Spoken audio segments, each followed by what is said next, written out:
నమస్తే తెలుగు న్యూస్కి స్వాగతం. అడ్స్మిల్ శ్రీనివాస్ గారు ప్రముఖ రాజకీయ సామాజిక విశ్లేషకులు ఉన్నారు మనతో. నమస్కారం అడ్స్మిల్ గారు. నమస్కారం అండి. వాస్తవానికి లిక్కర్ కేసులో బిగ్ బాస్ ఎవరో, బిగ్ బాస్ ఎవరు లేరు, ఎవరున్నారో నాకు తెలియదు అనేది విజయసాయిరెడ్డి చెప్పింది. కానీ అటు తిరిగి ఇటు తిరిగి బిగ్ బాస్ వైపుకే వెళుతున్నట్టే కనబడుతుందేమో కదా. చివరిగా కర్తకర్మ క్రియ నిన్న కసిరెడ్డి రిమాండ్ రిపోర్ట్ చూసిన తర్వాత ఇప్పుడు ఇది రకరకాల కథనాల కింద వస్తున్నాయండి. అంటే దీన్ని అంతఃపురం దగ్గరికి వెళ్లకుండా ఉండడానికి కూడా విశ్వ ప్రయత్నాలు జరుగుతున్నాయి. అంటే ఈ సాక్ష్యాలు చెప్పేవాళ్ళు ఇప్పుడు వీళ్ళందరూ విజయసాయిరెడ్డి ఒక రకంగా చెప్పాడు. అంటే అతను సాక్షిగానే వచ్చాడు, విచారణకు వచ్చి అతను కూడా ఇందులో ఎక్యూజ్డే లిస్టులో ఉన్నాడు, A5లో ఉన్నాడు. అతను వచ్చి చెప్పింది ఏంటంటే ఈ రాజకేశ్ రెడ్డి, మిథున్ రెడ్డి ఇంకా వీళ్ళ పేర్లు చెప్పుకుంటూ వచ్చాడు. అయితే ఇప్పుడు రాజకేశ్ రెడ్డి చెప్తున్నాడు అనేటువంటి కథనాలు వచ్చినాయి. ఏంటంటే వాళ్ళు చెప్తే చేసి నాకేం పని, ఇది నేనేదో ఐటీ సలహాదారుని నా ముందే చెప్పాడు, నాకేం సంబంధం అన్నాడు. ఇప్పుడు వచ్చినాగానే పోత అది ఎలా పట్టుకుని ఎలా పెట్టంటే పెడతాం కదా, అలా పెట్టాను అన్నట్టుగా చెప్తున్నాడు అతను. కర్త కర్మ క్రియ అంతా కూడా ఇతనే. ఇతను వెనకాల ఇంకో డెఫినెట్గా ఉంటాడు. అతనికి ఏం అవసరం, అతని మాట ఎవడింటాడో, ఎవడో చెప్పకపోతే పైన ఉన్నవాడు. అయితే కొన్ని అనుమానాలు ఇప్పుడు ఈ మధ్యన అందరూ కూడా నిత్యశంకితులు అయిపోయారు. వీళ్ళకి సంబంధించిన కేసుల విషయంలో ఏది కూడా ముందుకు నడవకపోవటం వల్ల ఆ కారణంతో ఏమనుకుంటున్నారంటే అతను రక్షించడానికి ఎవరో పనిచేస్తున్నారు అనేటువంటిది అందరికీ అపోహల్లో ఉన్నారో, అనుమానాలు ఉన్నాయి. జగన్మోహన్ రెడ్డికి సంబంధించిన ఏ విషయంలో అయినా సరే కేసులు ముందుకెళ్ళట్లేదు. ఇప్పుడు వాటిలంతటా సహజంగానే సాధారణంగానే వాయిదా పడింది అనుకోండి, విచారణ జాప్యమైందనుకోండి, అతను మేనేజ్ చేయడం అనుకుంటున్నారు. అంటే సాధారణంగా పడినా కానీ కొన్ని విషయాల్లో అతను నిజంగానే జాప్యం జరగడానికి, అసాధారణంగా ఉండడానికి కారకులు వాళ్ళే. డెఫినెట్గా మేనేజ్మెంట్ ఉంది ఎక్కడైనా సరే. దానివల్ల ఏది నిజమో ఏది అబద్ధమో చాలా కన్ఫ్యూజ్గా ఉంది అందరికీ. ఇప్పుడు చాలామందికి నోటీసులు ఇస్తున్నారు, వాళ్ళు తీసుకుంటున్నారో ఏమో తెలియదు, గుర్తులేదు, మర్చిపోయానని చెప్తున్నారు. చాలా విషయాలు చూస్తున్నాం కదా, రఘురామకృష్ణరాజు గారి కేసు కానీ, లిక్కర్ విషయం కానీ, అనేక సందర్భాలు విచారణలో వస్తున్నారు, ఇలా చెప్తున్నారు, మళ్ళీ కోర్టుకి తీసుకెళ్తున్నారు, మళ్ళీ తీసుకొస్తున్నారు. ఇదే జరుగుతూ ఉంది. ఇలాంటి పరిస్థితుల్లో రాజకేశ్ రెడ్డి నాకేం తెలియదు, అంతా వాళ్ళు చెప్తే చేశాను అనేటువంటి దాన్ని వాళ్ళు తీసుకుని మరి జగన్మోహన్ రెడ్డి ఓపెన్గా చెప్పుకోవాలంటే జగన్మోహన్ రెడ్డి దాకా వెళ్లాల్సిన కేసు ఇది. అంటే ఓపెన్గా జగన్మోహన్ రెడ్డి, ఓఎస్డి కృష్ణమోహన్ రెడ్డి నెలకి 50-60 కోట్ల రూపాయలు వసూలు చేసి ఇచ్చేవాళ్ళం, కృష్ణమోహన్ రెడ్డికి ఇచ్చేవాళ్ళం. మరి కృష్ణమోహన్ రెడ్డి ఎవరికి ఇస్తాడు? అలా కాదండి. ఇప్పుడు వాళ్ళు ఈ కేసు తాలూకు సాంద్రత అంటే దొంగతనం రూపాయి చేసినా, 100 రూపాయలు చేసినా, 10,000 చేసినా, 1,00,000 చేసినా ఒకటే అని చట్టం దృష్టిలో ఒకటే అంటారు కదా. ప్రజల దృష్టిలో ఇప్పుడు 2,000 కోట్లు 3,000 కోట్లు ఏముందిరా అనుకుంటున్నారు ఇప్పుడు. ఎందుకంటే ఇతను ఒక బెంచ్ మార్క్ సెట్ చేసి పెట్టాడు. 1,00,000 కోట్లు 2,00,000 కోట్లు. మీ నాన్నగారు ఉన్నప్పుడు 1,00,000 కోట్లు లాగా కనీసం నువ్వు వచ్చిన తర్వాత 3 లాగాలి కదా అంటారు, చెప్తారు కదా ఎవరన్నా. ఇప్పుడు ఎవరన్నా ఇది మీరు గతంలో 10,000 ఇచ్చేవారండి, ఇప్పుడు 20,000 ఇవ్వండి అంటారు కదా ఉద్యోగస్తుడైనా కానీ. ఈ అవినీతిలో కూడా ప్రమోషన్ ఉండాలని కోరుకుంటారు. పబ్లిక్ కూడా అది మంచి పని కాదని తెలిసినా కానీ ఆ కోత తీసుకుంటామేటయా అంటారు. కాబట్టి అతను 2,000 కోట్లు 3,000 కోట్లు 3,000 కోట్లు దేశం దాటించారు, ఇవన్నీ చెప్తున్నారు. అసలు ఈ కథనాలు ఆపాలి. అదేంటి అసలు జరిగింది ఏంటో చెప్పాలి. మద్యం విక్రయాలు ప్రభుత్వం స్వాధీనం చేసుకుని ప్రభుత్వం తరపున అమ్మించారు. ప్రభుత్వం తరపున అమ్మించినప్పుడు అందులో కొంతమంది ఎంప్లాయీస్ ఉంటారు కదా, వాళ్ళందరూ ఎక్కడ ఉన్నారు, వాళ్ళందరి దగ్గర నుంచి ఏం సమాచారం సేకరించారు, వాళ్ళు ఏం చెప్పారు, అది కూడా ప్రముఖంగా రావాలి. తర్వాత ఈ ప్రభుత్వం వచ్చిన తర్వాత ఏం చేశారంటే మన ఛానళ్ళు దీని గురించి ఏం పట్టించుకోలేదేంటి, వాళ్ళలాగే వీళ్ళు అమ్ముతున్నారని అనుకున్నాం మనం. దానికి కారణం ఏంటంటే అక్కడున్న పనిచేసిన వాళ్ళు కానీ అప్పుడున్న అధికారులు కానీ ఎవరో అయ్యా చెప్పండి అయ్యా అంటే చెప్పరు కదా. వీళ్ళు కూడా తెలుసుకోవాలంటే దాన్ని అలా కంటిన్యూ చేస్తే అమ్మకాలు ఎంత వచ్చినాయో తెలుస్తాయి. వీళ్ళు అమ్మకాలు బాగా ఇప్పుడు వాళ్ళే అన్నారు, ఇప్పుడు విచ్చలవిడిగా మద్యం విక్రయాలు జరుగుతున్నాయి, విపరీతమైన మద్యం మీద అమ్మకాలు సాగిస్తున్నారు, ప్రజల రక్తం పీల్చేసి ఆ డబ్బుతోటి ప్రభుత్వం నడిపిస్తున్నారని జగన్మోహన్ రెడ్డి గారు వాళ్ళే ఆరోపించారు. ఏంటి వాళ్ళు మద్యం విక్రయాలు పెరిగినాయి అన్నది వాళ్ళు మర్చిపోయారు. మేము దుబ్బేసాం దాసాం చెప్పలేదు ఎవరికనే, వీళ్ళు ఓపెన్గా చెప్తున్నారనేటువంటి విషయం మర్చిపోయారు వాళ్ళు. అప్పుడు వాళ్ళు ఇప్పుడు ఒక షాప్ ఉందండి, రోజు అందులో ఉన్న గుమస్తా, మీకే ఒక షాప్ ఉంది, రోజు అందులో ఉన్న గుమస్తా 3,000 చూపిస్తున్నాడు యావరేజ్ సేల్. మీకు సరుకు ఏమైపోతుంది 3,000 కనపడుతుంది, థియేటర్ మీకు ఏం అర్థం అవ్వట్లేదు అని ఏమనలేకపోతున్నారు, పట్టుకోలేకపోతున్నారు. పెరిషబుల్ గూడ్స్ అనుకోండి పని, అది మీకు అర్థం అవుతుంది కదా. స్టాక్ లెక్కేసుకుంటే ఎప్పుడో తెలుస్తుంది, మొత్తం అంతా స్టాక్ లెక్కేస్తే తప్ప అమ్మి అమ్మకాలు ఉంటాయి, వచ్చి మొత్తం ఉండగా మీరు అంతా ఒకసారి తీసి లెక్కేసే అవకాశం ఉండదు. ఇంక ఇలా లాభంలాగా 4 రోజులు మీరు కూర్చున్నారనుకోండి, నేను అక్కడికి సెలవు మీద పంపించి టపాలమని 10,000 20,000 అమ్మేస్తుంది అనుకోండి, సడన్గా మీ ముఖం చూసి వచ్చేసినట్టు కాదు కదా. అది మామూలుగా రోజు ఉండే సేలే, మీకు అతను చూపించట్లేదు అంతే. అది ఆ వ్యత్యాసాన్ని వీళ్ళు కొనుక్కున్నారు. కొనుక్కున్న తర్వాత దాన్ని ర్యాండమ్గా వెనక్కి లెక్కేశారు, ర్యాన్సమ్గా 5 ఏళ్ల పాటు, ఇతను 4 ఏళ్ల పాటు అమ్మాడు యథేచ్ఛగా. మద్యం పాలసీ మార్చి ప్రభుత్వ దుకాణాలు పెట్టిన తర్వాత 4 ఏళ్ళు అమ్మారు. ఆ 4 ఏళ్ళు ఎంత అమౌంట్తో చూసి ఆ ఫిగర్లు చూసిన తర్వాత వీళ్ళు మూర్చపోయారు. ఏం పోయారు? మూర్చపోయారండి.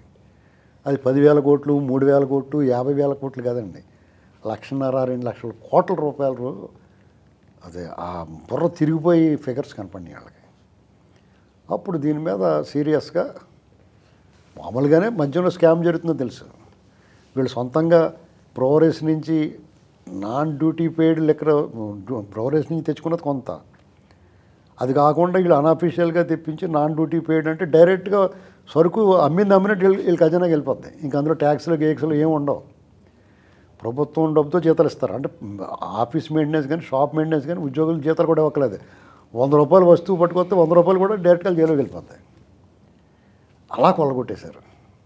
అందుకని మీకు డిజిటల్ పేమెంట్ లేకపోవడం, డిజిటల్ పేమెంట్ అయితే రికార్డ్ అయిపోద్ది. అవును కదా, వాళ్ళు దాని ఉద్దేశమే అది. కాబట్టి ఇప్పుడు దీన్ని ఆసామాషిగా చూడకూడదు. ఈ శతాబ్దంలోనే అతిపెద్ద మద్యం స్కామ్ ఇది.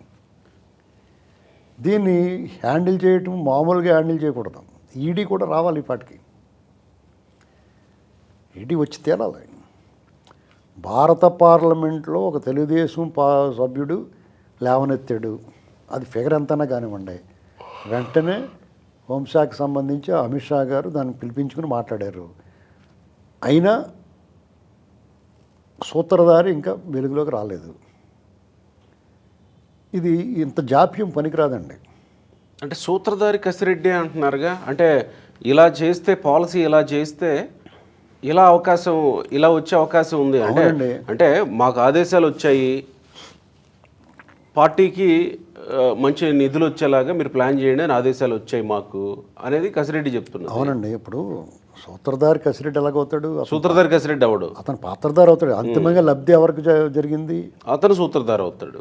అతను సూత్రధారి. ఇప్పుడు ఒక వస్తువు దొంగిలించడం కూడా దొంగ, దాన్ని మార్వాడి షాప్లోనో లేకపోతే ఇంకొకళ్ళకో ఎవరికైనా అమ్మాడు అనుకోండి, ఆ కొన్నవాడిని కూడా పట్టుకొస్తాడు కదా, ఆ కొనటం కూడా నేరమే కదా. అంటే దొంగ వస్తువును కొని లబ్ధి పొందినోడు కూడా నేరస్తుడైనప్పుడు ఆ దొంగతనం వల్ల లబ్ధి పొందినోడు ఇంకా పెద్ద నేరస్తుడు కదా. మరి జగన్మోహన్ రెడ్డి గారు డెఫినెట్గా అంతిమంగా ఆయనే లబ్ధిదారుడు, ఆయనే కదా. ఇప్పుడు ఈ విషయంలో కనుక జగన్మోహన్ రెడ్డి గారు తప్పించుకుంటే కనుక ఈ ప్రభుత్వానికి చాలా చెడ్డ పేరు వస్తుంది. నేను తప్పించుకోనిస్తారని నేను అనుకుంటలేదు.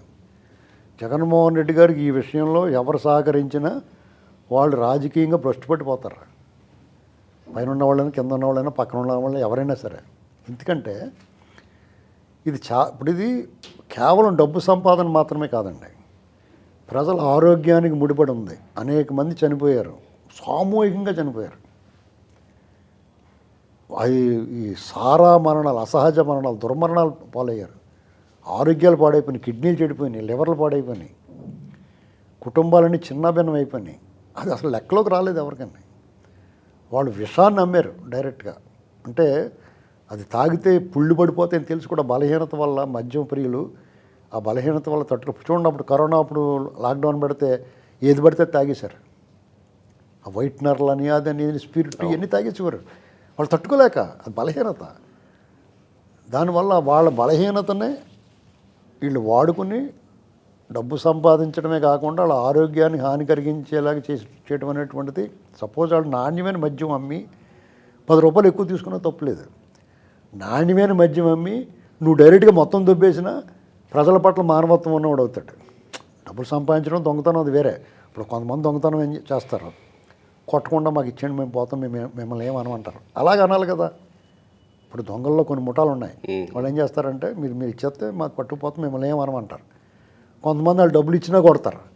కొంతమంది డబ్బులు తీసుకుని కొట్టి కొంతమందిని చంపేసి వాళ్ళ ఇంట్లో అత్యాచారాలు చేసి వాళ్ళ ఇంట్లో భోజనం చేసి అక్కడ మల విసర్జన చేస్తారు. ఆ టైప్ వీళ్ళు. దండుపాళ్యం ఆ టైప్ వీళ్ళు. నేను అంతకుముందు దండుపాళ్యం బ్యాచ్ అన్నాను నేను. ఎప్పుడో అన్నారు అదే ఎప్పుడో స్టార్టింగ్ ఫస్ట్ నేనే పెట్టిన పేరు. కాబట్టి ఈ విషయంలో క్షమాభిక్ష ఉండకూడదు. దీనికి సంబంధించి దీంట్లో ఉన్నవాడు ఎవడైనా అప్రూవర్గా మారినా కానీ ఓ ముట్టుకేయాల్సిందే అతనికి. ఇడు అప్రూవర్గా మారాడు మొత్తం అన్నీ చెప్పాడు కదా అని చెప్పేసి వదిలేయకూడదు. అంటే ఇప్పుడు విజయసాయి రెడ్డి అంటున్నాడు, ఏమంటే నువ్వు ఇప్పాలి, నీ బాధ్యత పౌరుడిగా. నీలో పరివర్తన పశ్చాత్తాపం కలిగితే ఇవన్నీ ఇప్పి ప్రజల్ని క్షమాపణ వేడుకుని ఇక ముందు ఇటువంటి చేయనని చెప్పేసి చంపలేసుకోవాలా. నువ్వు శిక్ష కూడా అనుభవించాలా, పరిహారం అది. అంతేగాని అంటే A5గా ఉన్నాడుగా, ఒకవేళ శిక్ష ఖరారు అయితే అన్ని ఆధారాలు ఎస్టాబ్లిష్ అయ్యి వాళ్ళు అప్రూవర్గా మారిన అందరూ నువ్వు ఇంటికి వెళ్ళిపోయాను అనరు. కొంత వెసులుబాటు ఇస్తారు వాళ్ళకి, సాక్షిగా పరిగణిస్తారు. శిక్ష అందరితో పాటు పడుతుందండి. మొన్న ఒక వ్యక్తితోటి, బీజేపీ వ్యక్తితోటి విజయసాయి రెడ్డి అప్రూవర్గా మారాడు, విజయసాయి రెడ్డి మొత్తం చెప్తాడు, విజయసాయి రెడ్డిని అభినందించాలి ప్రజలు అని అన్నాడు. అంటే దస్తగిరిని కూడా అభినందించాలా? ఇప్పుడు గుండెల మీద కూర్చొని చంపేశాడు అతను. దస్తగిరిని కూడా అభినందించాలా అని అన్నాను నేను. అంతే. అంటే మరి ఇప్పుడు మీరు చెప్పినట్టు కొన్ని వేల మంది ఆరోగ్యానికి సంబంధించి కొన్ని సామూహిక మరణాలు మీరు చెప్పినట్టు సంభవించినప్పుడు మరి వివేకానంద రెడ్డి చంపిన వాళ్ళు ఎలాంటి నేరానికి పాల్పడ్డారు, వీళ్ళు కూడా అదే నేరానికి పాల్పడ్డారు. మించింది అంతే కదా. అది ఒక వ్యక్తి, ఒక కుటుంబం సఫర్ అయ్యారు. అవును కదా. దాని పర్యవసానం రాష్ట్రంలో కొంత ప్రభావం పడి ఉండొచ్చు. కానీ ఇది అలా కాదు, డైరెక్ట్ ఇల్లు ఒళ్ళు కూడా గొల్లైపోయినాయి అందరైనా. పైగా అంత డైరెక్ట్గా చెప్తున్నాడు విజయసాయి రెడ్డి, మా ఇంట్లో హైదరాబాద్లో జరిగింది, 2 సార్లు జరిగింది, 2-3 సార్లు కూర్చున్నామని చెప్పాడు. దాంట్లో మిథున్ రెడ్డి, ధనంజయ రెడ్డి అన్నవాడిని తప్పించాడు, అతను లేడు అన్నాడు. కానీ ధనంజయ రెడ్డి ఆ మీటింగ్లో లేకపోయినా మిగతా డబ్బులు లెక్కెట్టేటప్పుడు అతనే ఉంటాడు. ఇప్పుడు ఇందులో ఈ విషయంలో సీతారామాంజనేయుల పాత్ర కూడా ఉందంటున్నారు ఇందులో. ఓకే. ఇప్పుడు సీతారామాంజనేయులు ఈ విషయంలో ఒకళ్ళిద్దరిని బెదిరించి చెక్ పోస్ట్ దగ్గర డబ్బులు ఆపించి వెనక్కి రికవరీ చెప్పి తెప్పించుకున్నాడు. జగన్మోహన్ రెడ్డి కాదని ఇందులో కొంతమంది మళ్ళీ ఇందులో పెడతారు కదా, సెకండ్ సేల్ లాగానే. ఇందులో ఇదిగో ఇదంతా ఇలాగ వెళ్ళిపోద్ది, వాళ్ళు తెలియకుండా ఇంకొంత డబ్బులు పోగేశారు ఇంకెవడన్నానే. అవన్నిటిని పట్టుకోవడానికి జగన్మోహన్ రెడ్డి దగ్గర ఉన్న రక్షక దళం, జగన్మోహన్ రెడ్డి రక్షక దళం, అతను ప్రైవేట్ సైన్యం. ఆ ప్రైవేట్ సైన్యానికి సైన్యాధ్యక్షుడు సీతారామాంజనేయులు, సునీల్ కుమారు సహ సైన్యాధ్యక్షుడు సునీల్ కుమార్. వీళ్ళిద్దరూ ఏకఛత్రాధిపత్యంగా జగన్మోహన్ రెడ్డి సామ్రాజ్యాన్ని ఎల్లవేళలా కాపాడుతా, జగన్మోహన్ రెడ్డి కళలో ఆనందం చూడడానికి, అతని పైశాచిక ఆనందాన్ని పెంపొందించడానికి వీళ్ళిద్దరూ కూడా నిరంతరం శ్రమించారు. అందులో వాళ్ళు పూర్తి స్థాయిలో విజయం సాధించారు. ధూళిపాళ నరేంద్ర గారు అన్నట్టు వైఎస్ఆర్ ఆంజనేయులు, ఆయన పిఎస్ఆర్ ఆంజనేయులు. ఎవరి విషయంలోనూ వాళ్ళ ఇప్పుడు జగన్మోహన్ రెడ్డి ఈ ఒక్క స్కామే కాదండి, ఇది ఒక శాంపిల్. అందాక ఇది తీసుకున్నారు, ఇది మొత్తం చేసి సెట్ చేస్తారు. ఇందులో నా లెక్క ప్రకారం జగన్మోహన్ రెడ్డి మొన్న ఉగాది ముందు రోజు అరెస్ట్ అవ్వాలండి. ఇందులో అనూహ్యంగా జాప్యం జరిగింది. ఏప్రిల్ 15కు లోపలే అరెస్ట్ అవుతారని మీరు అన్నారు. జరిగి తీరాలి. అది అనూహ్యంగా జాప్యం జరిగింది. ఆ వైపుగా కదలిక ఉంది. ఇప్పుడు చూసుకోండి, నేను చెప్పానప్పుడు అంటే అటువైపే వెళ్తుంది ఇదంతా. అంటే నేను చెప్పానంటే నేను కాలజ్ఞానం చెప్పినట్టు కాదు, నాకు కొంత సమాచారం ఉంది, డెఫినెట్గా జరుగుద్ది అనుకున్నాను నేను. అది కొంచెం జాప్యం జరిగింది అనేక కారణాల వల్ల. అయితే డెఫినెట్గా ఈ కేసులో జగన్మోహన్ రెడ్డిని హరిహర బ్రహ్మరుద్రాతలు కూడా కాపాడలేరండి. ఒకవేళ ఎవరన్నా కాపాడదలుచుకుంటే వాళ్ళ రాజకీయ జీవితాన్ని వదులుకోవాలి. ఏకఛత్రాధిపత్యంగా అప్రతిహతంగా గెలుస్తున్న వాళ్ళు ఎవరైతే ఉన్నారో వాళ్ళు కూడా దెబ్బైపోతారు ఇతని విషయంలో ఏలు పెడితే. ఎందుకంటే ఢిల్లీలో 150 కోట్లకి సీఎం, డిప్యూటీ సీఎం, మంత్రులు, ఇంకో రాష్ట్రం నుంచి ఒక ఎమ్మెల్సీ, అనేక మంది అధికారులు లోపలికి వెళ్ళిపోయారు. రైట్. 150 కోట్లకి. ఇది 100, 150, 200 రెట్లు పెద్ద స్కామ్ ఇది. ఈ విషయంలో వాళ్ళకి నాన్ బెయిలబులే కాదు, అసలు వాళ్ళకి కఠిన కారాగారం, ఇటు శిక్ష పడకముందే రిమాండ్లోనే కఠినంగా ఉండాలి. మొన్న మనం మాట్లాడిన ఒక టాపిక్, కొంతమంది వ్యక్తులు మిథున్ రెడ్డికి బెయిల్ ఎట్లా వచ్చింది ఈ కేసులని మాట్లాడుతూ వచ్చారు కదా, వాళ్ళకు కూడా సమాధానం దొరికినట్టేనా రాజకేశ్ రెడ్డి రిమాండ్ తోటి? ఇంకా ఇప్పుడు మొన్న మనం మాట్లాడిన దాని మీద నన్ను చాలామంది విమర్శించారు. సో వాట్ అన్న దానికి నేను ఇప్పుడు అదే అంటాను.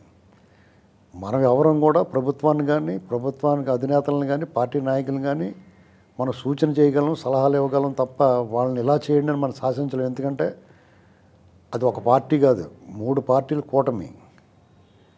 అందులో ఒక పార్టీ తనను తాను కాపాడుకుంటూ ప్రభుత్వాన్ని నడిపిస్తూ ప్రజల మన్నన పొందాలి.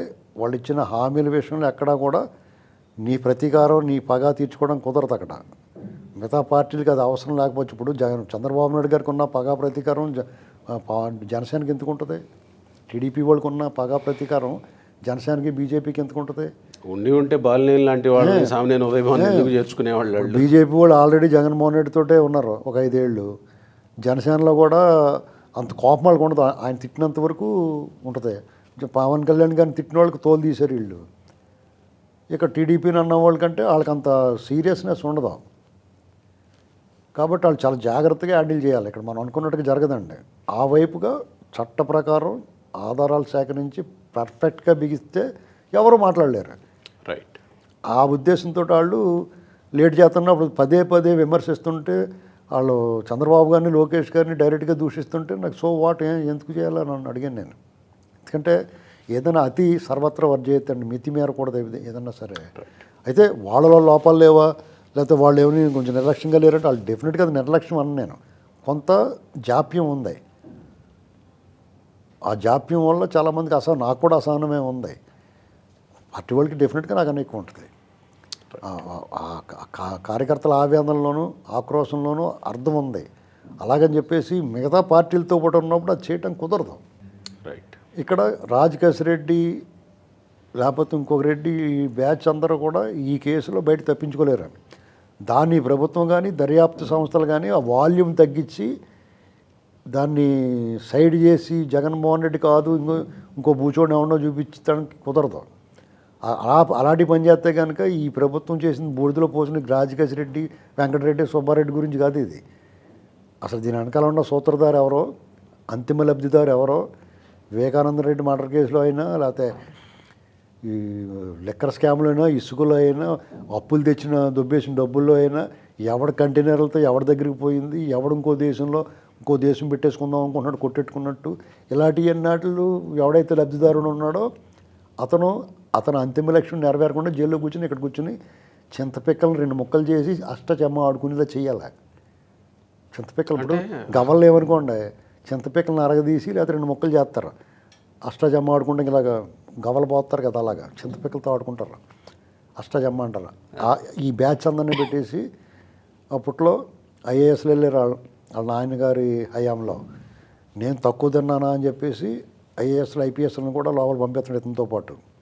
ఏంటండి అంటే శాకాహారము ఉంది, మాంసాహారం ఉంది అంటారు ఒక హోటల్కి వెళ్తే. అలాగనమాట.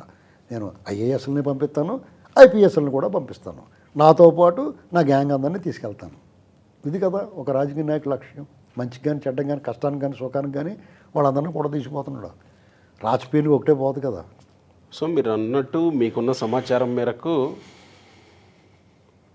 కాగల కార్యం గంధర్వులు తీర్చబోతున్నారు అంటారు. గంధర్వులు ఏం తీర్చట్లేదు, ఈ ప్రభుత్వమే తీరుస్తుంది. ప్రభుత్వం తీరుస్తుంది. అయితే ఎక్కడా బెసకుండా,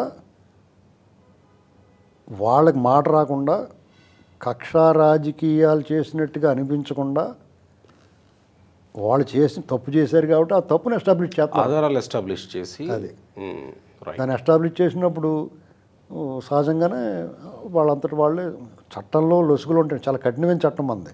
రైట్. లొసుగులు ఎక్కువ ఉన్నాయి. ఆ లొసుగులను వాడడంలో ఎగ్జిట్ ప్లాన్ ఎక్కువ తెలుసు జగన్మోహన్ రెడ్డికి. 10 ఏళ్ళ నుంచి చూస్తున్నాం కదా, రైట్. ఎవరిని ఎలా మేనేజ్ చేయాలి. ఇప్పుడు వాళ్ళు ఎంత క్రిమినల్ మైండ్ అంటే, తిరుమల తిరుపతి దేవస్థానంలో ఏదైనా జరిగిందనుకోండి, తమిళనాడు సుబ్రహ్మణ్య స్వామి ఒక స్టేట్మెంట్ ఇస్తాడు. వీళ్ళు ఎలాంటి వాళ్ళు అంటే అరుచుకున్న వాళ్ళు ఏమనుకుంటారు, సుబ్రహ్మణ్య స్వామి రా అని చెప్పి 2 పీకితే దారిలోకి వస్తుంటారు. లేదా వాళ్ళ ఇంట్లో వాళ్ళ అల్లుడు ఎవరో, వాళ్ళు పెంచుకున్న వాళ్ళు ఎవరో, వాళ్ళ కుటుంబ సభ్యులు ఎవరో, వాళ్ళు ఏ మతానికి చెందినవారు, ఇతను ఈ మతానికి అనుకూలంగా ఎందుకు మాట్లాడదు, నీకేంట్రా పని అని అడిగి వాళ్ళు లేడు ఇక్కడ ఎవడం ఉన్నాయి. అంతే కదా, రైట్. వాళ్ళ కుటుంబ నేపథ్యం నీడు ఎవడ ఒక్కళ్ళు లాగలేదు బయటికి. వైసీపీ వాళ్ళు ఏం చేస్తారు, మీరు ఏదైనా మాట మాట్లాడారు అనుకోండి, టకటకమని మీ బొమ్మ అంతా తీసుకొచ్చి పెడతారు, అబద్ధాలు పెట్టేస్తారు కూడా ఇష్టమైనట్టు. అది నేర్చుకోవాలి ఈ కూటమి ప్రభుత్వం కానీ టీడీపీ కానీ. Right sir, thank you.